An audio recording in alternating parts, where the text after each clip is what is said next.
Sometimes weeks go by and I don't call my mother.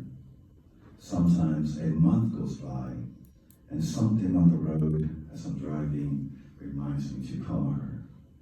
Sometimes the surface of my mind forgets that she lives, that she still exists in this world. My siblings probably think of me as heartless, un ingrato, an ingrate. But when my mother came to this country, I was already a man. I didn't need her as much as my younger brothers needed her. They're still mama's boys, and they visit her, and they call her, and they make her feel loved. If my mother were a country, she would be the one I leave behind in search of a better life. And here's the poem, Essay on Loss. Because I'm the horse drowning in the river. Because I'm the bull not fit for sacrifice. Because I miss you. Because I lost myself in your humming. Because this morning the sunlight was insufficient. Because I like seeing you eat with your hands. Because I still remember your mother's voice. Because she's now in her deathbed and God has forgotten how to tie her shoes. Because I can't hear the rooster's dark crow breaking my window at dawn. Because I have no door to open and walk back into myself. Because my thirst is an unsung song in the universe. Here's the prose. What sum of those who've died still remains with us? What percentage of our memories still belongs to them? When we see our shadow rising against the wall as we walk down the street, does it belong to us? Or is it the way a loved one who has died attempts to say, I'm here? I painted a portrait of my father, and it's in the living room of our house. It's made of lines. It's made of lines, his face. And within the lines I painted, I still see what I've always felt belonged to me. His eyes, and the way they looked at me, and the way he looked at me, like a stranger looking at someone he loves. Home, migrations. When my father lost his memory, he went on remembering he was lost. I'm in a mountain, he said. Now I'm in a river. Always in another country, even as he sat on the sofa. Where am I? He would ask the news reporter on television. When he slept, his eyes went on seeing the ceiling cut into pieces like cake with the streetlights, the strange woman leaning close, watching him sleep. Prose. There was a time I felt I didn't fit into my own name. My name felt too big for me, like an oversized shirt. When you cross the river from the south, you call the land in the north your motherland. Your name follows you, and also your history. My father, Octavio, is buried in South Texas, close to the river he crossed, countless times to work, to live, to love. He's the first of our immediate kin to have permanently found a home in this country. With a first grade education from Mexico, this man built an empire of possibilities. My daughter, second generation American, speaks Spanish al mucho, Tex-Mex, frontera speak, and she's about to graduate college in the fall.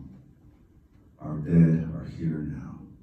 Their descendants keep growing like trees.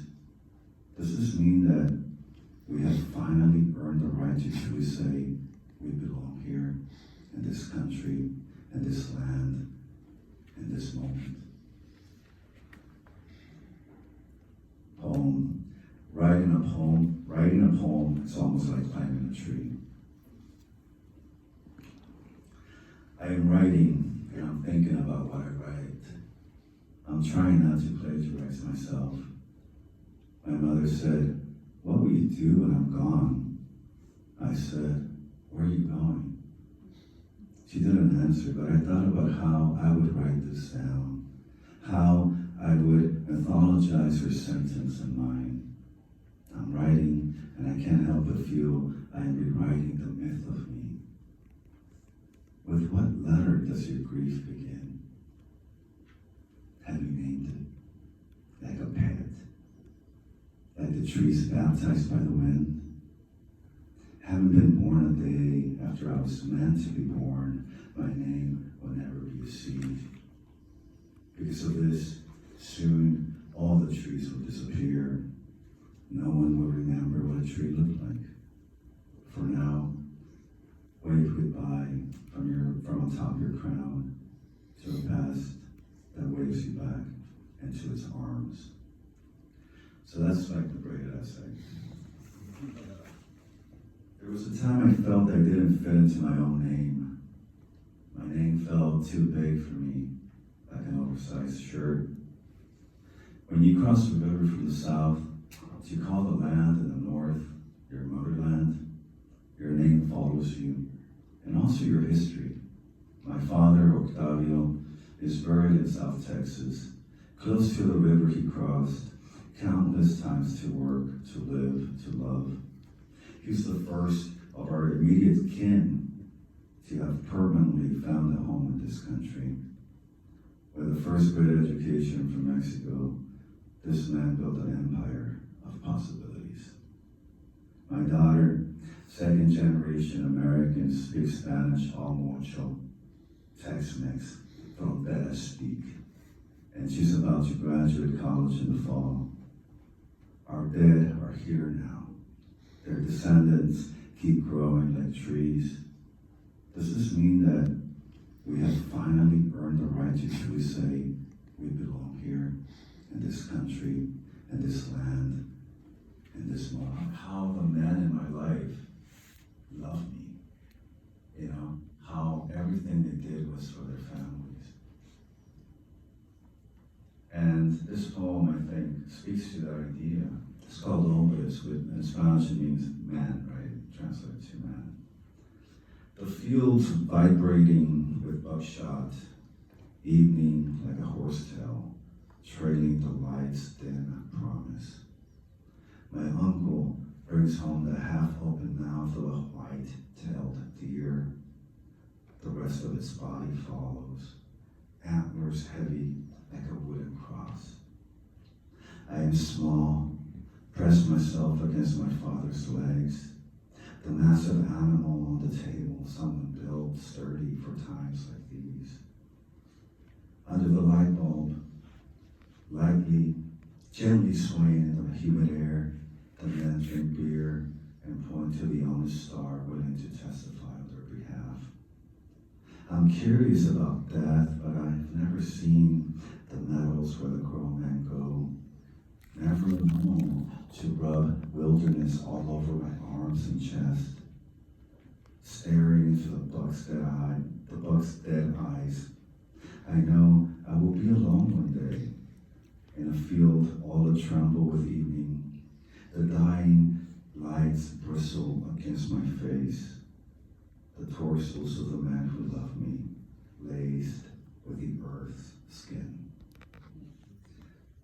My father was a farmer, and in 1992, when I graduated from high school, that's when they came to the United States.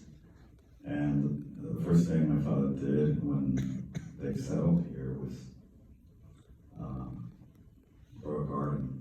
He wanted to be always working with the soil, even though when he got here, he started working construction, started working heavy jobs, That the only star in the sky to be so bright, I'll forget all I know about sorrow. How it feels like sandpaper against skin.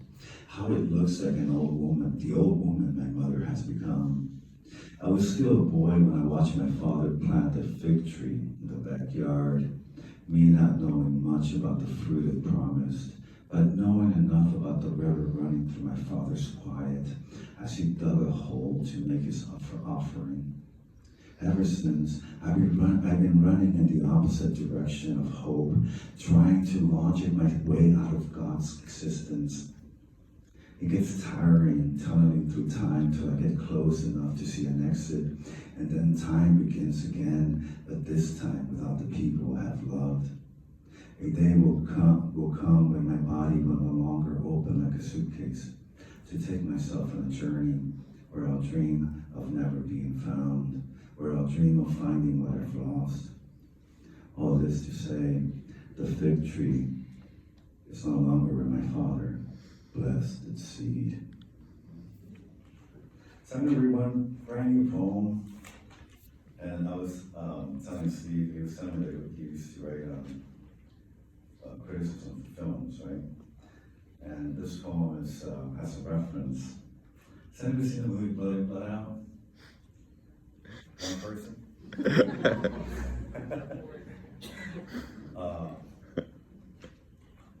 So you're gonna get all the references. That's cool. And that's the subtext of the poem, right? The movie, and it came out in '92, and you know it's based on a lot of stereotypes that exist about Mexican Americans and gangs and all that stuff, you know. But back then, it was a badass movie. And it's still it's entertaining, right? I mean, it's melodramatic and it's sentimental and all that stuff, but it's entertainment, right? It's just entertainment. So I was thinking about that movie and I wrote this, you know, as a starting point for meditating on other things. It's called Poem About Not Dying, or Poem referencing the movie Blood In, Blood Out. It's hard to write a poem about a movie where a young boy dies with a needle on his arm, in a city where Vatos Locos forever means you're on the clock, bitch, and midnight is coming. Where it means that no one gets to truly raise a family, and the family you have could backstab you when you least expect it, or will die for you, because this is the only way they can show their love. But love is everywhere. Just like in every neighborhood, in every barrio, there must be a pine tree waiting for us to return. It doesn't have to be a pine tree. Any tree would do, but one where our working class forefathers just before the horizon spoke with twilight, carved their initials with a pocket knife right in his heart center. For months now, I watched the same movies over and over till I memorized the lines the dying speak just before they close their eyes forever, in a make-believe world that sometimes spills into my dreams. Dreams where I'm driving fast and reckless like a gallo negro. A gallo negro is a character in the movie. And my immigrant father dying in the back seat, asking for a drink of water.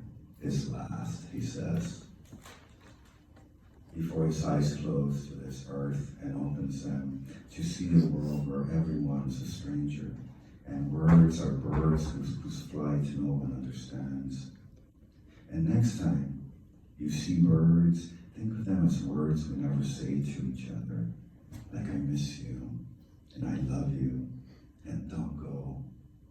See the skies speak with birds all along the dirt roads where we try to leave a trace of who we are, and hear them sing all along the fields of grain that brighten against the long horizon like low flames, or like the small fire a gun spits out of its mouth into the air to remind us that it's just a movie, that no one dies here, and we all go home.